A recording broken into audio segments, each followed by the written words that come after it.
Hello, good morning. Today is a very busy day, so we are going to make my all-time favorite, as you see from the title.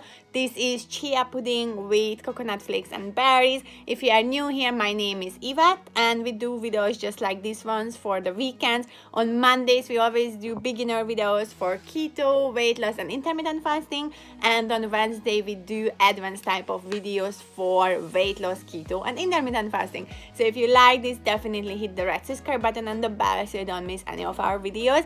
If you wanna get a really good jump start how to start out keto and intermittent fasting right and really get success, weight loss, and health benefits, check out the link here and I have a free training video for you. And now let's just make this chia pudding.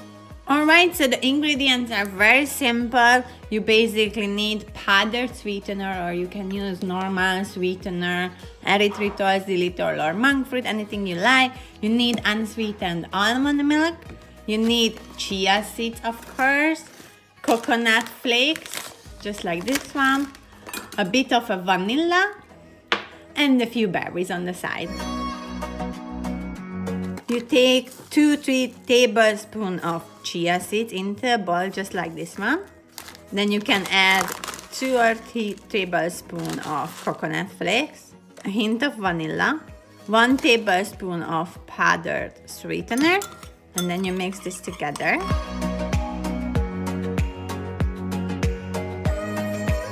Just like this. And then you add about half a cup of unsweetened almond milk.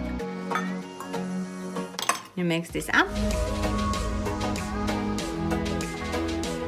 And now you wait about 15-20 minutes.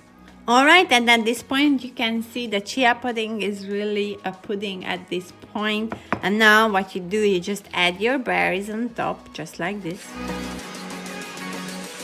And I like to sprinkle a bit of a coconut flake on top as well.